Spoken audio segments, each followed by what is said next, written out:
Kasi nga, nag-hearing ako, arraignment sa aking kaso, no, na cyber libel na final nga nitong si former Governor Gwen Garcia, no.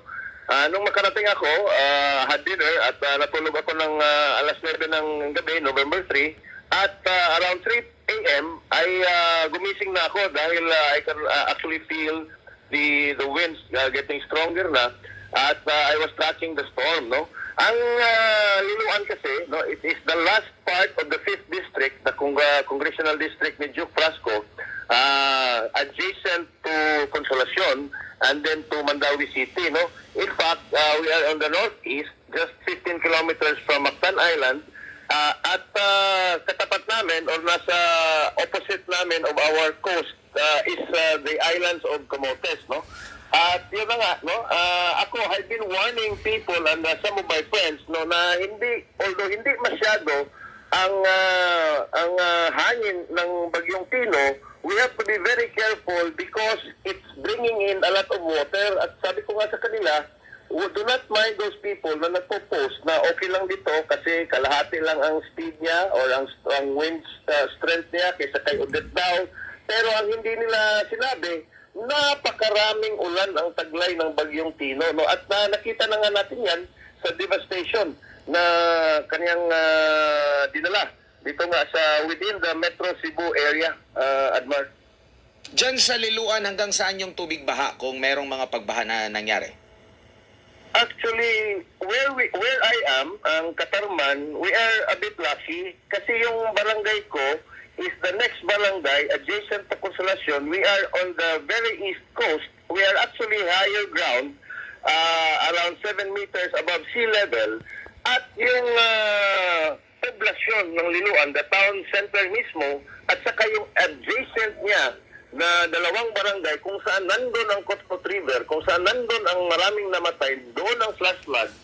We are very lucky kasi nahiwalay kami ng tulay. May dagat, no? May bay, Silot Bay, kumbaga, in between the population and my barangay here, no?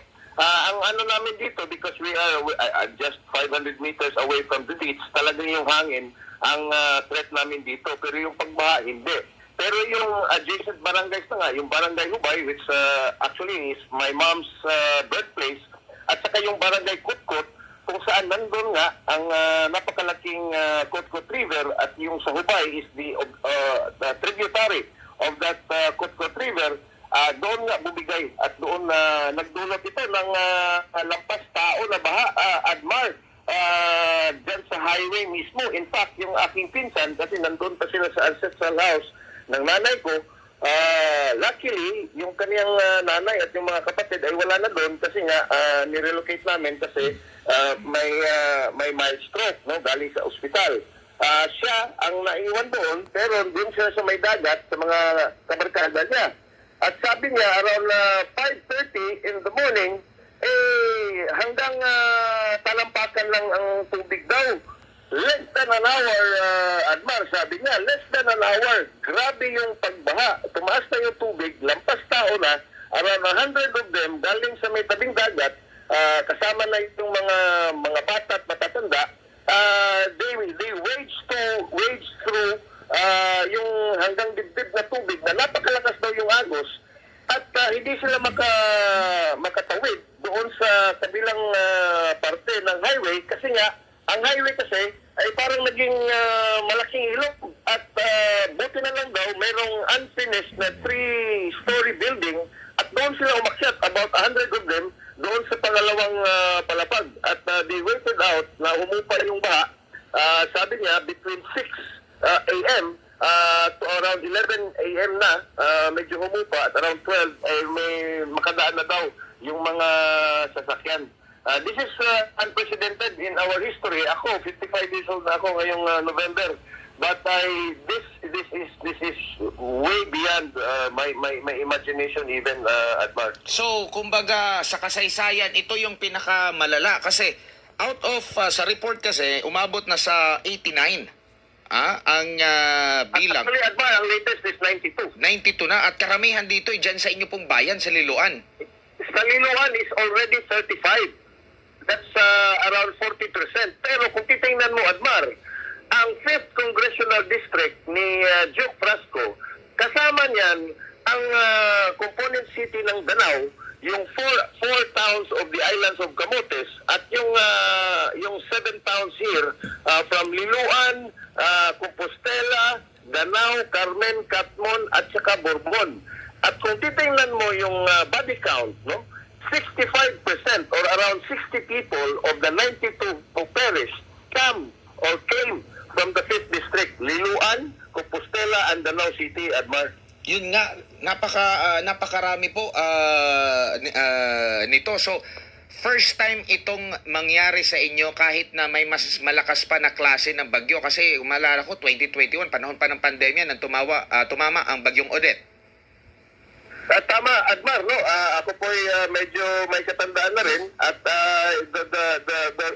kasi yung mga strongest typhoons on record na very devastating, talagang during the last quarter of the year, tumatama talaga yan dito. At dito yan talaga sa Visayas at tinatamaan talaga yung Cebu. I can only recall Nitang, ikaw mas bata ka pa, probably you don't recall yung bagyong Nitang, then bagyong Ruping.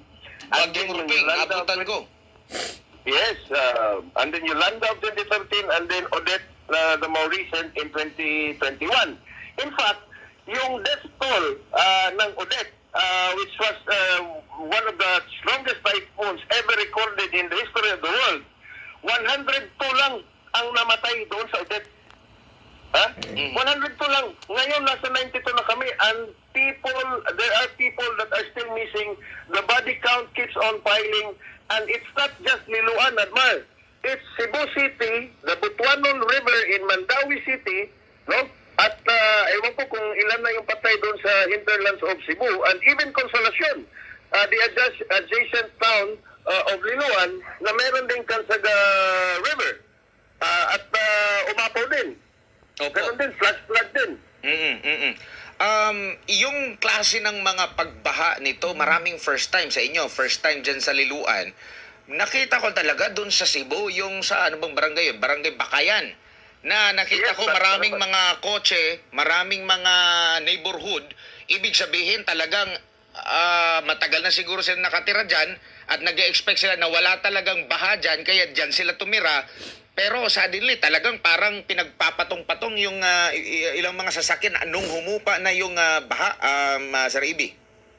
Tama, no? At yung nakita mo sa pictures doon sa Bakayan, it's the same here sa Liloan. Kasi in between the Kutkot River at Bar, for our kababayan na nakikinig, i-describe ko lang, no? Yung Kutkot River, no? Malaking river yan siya. At may tributary yan before the Kutkot main river, meron yung tributary at merong maliit na tulay dito sa Ubay nga, no? Yung Barangay Ubay. Between Barangay Ubay and the Barangay of Kutkot is around 7 subdivisions na naapektuhan ng pagbaha. Kasi nga, hindi na makaya ng main river, nag-overflow na rin yung tributary niya dito sa Ubay, na-trap ngayon yung mga subdivisions in between the two streams, the main river and the tributary. At yung mga dalawa doon, yung Villa Lara, yung Colorado at yung kung ano, Villa Salea, no? Ay ano sila, nasa lower part, hindi sila elevated.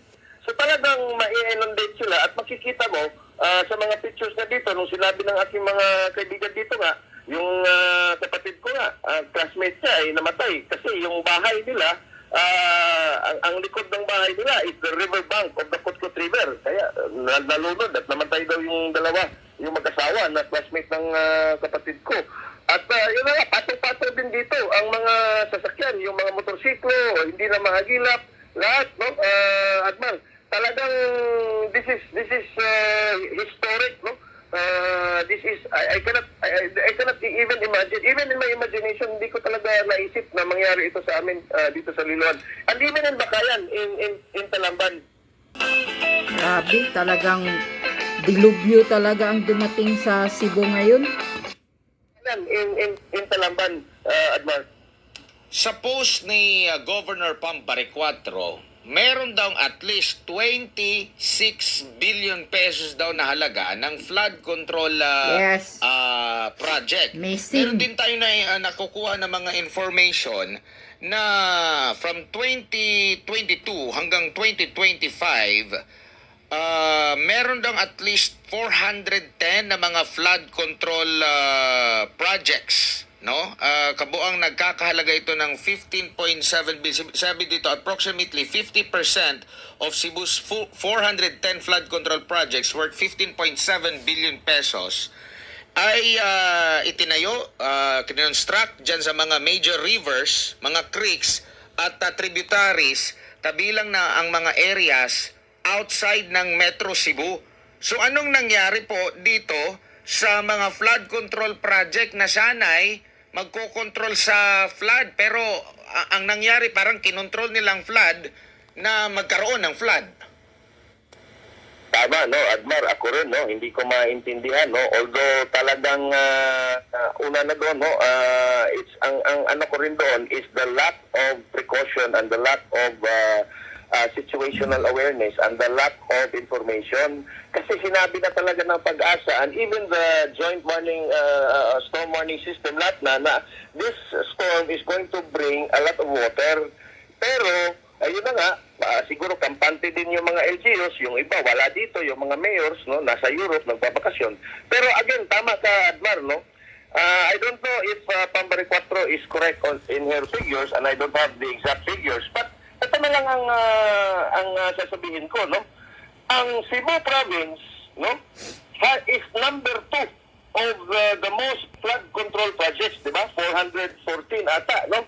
Next only to Bulacan, na talaga namang kilala natin na talagang flood-prone province yung Bulacan. Pero number 2, ang Cebu sa dami ng flood control projects, when in fact, Cebu is not even in the top 10 of the most flood-prone provinces in the country. Now, going back to your question, tama ka, no? Kasi nga, itong Kutkot River nga, no? In fact, nung nag-research ako, about 300 plus million na, almost 400 million, and in fact, I could argue, even before itong flood control scandal, meron na yung mga ginawa dyan si Duke Frasco. Ang tinatawag dyan na flood control projects at flood mitigating projects dyan sa Kutkot River alone, no? At bakit nangyari ang ganito, no? Ganon din sa Talisay City na parang ang QM Builders na si Alan Tirante na hindi na mini-mention ngayon sa mga hearings dyan sa flood control is the main contractor. At sa laki ng budget ng flood control project sa Cebu, most of that sa Cebu City at sa Talisay City went into the Mananga flood control projects kung saan nag-overflow nga at napakalaki ng damage. At ganoon din sa Mandawi City because the Mandawi City, no, and the 6th district, no, the 6th engineering district of the DPWH, actually, sila yung may pinakamalaking share doon sa mga flood control projects dito sa Cebu. No?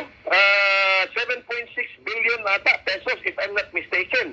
Ang 6th engineering district ng DPWH, no, sa akot niyan, ang Mandawi City, ang Cordova Town, doon sa island of Bactan, at yung Consolacion Town, nakatabi lang ng aming munisipyo ng Liloan.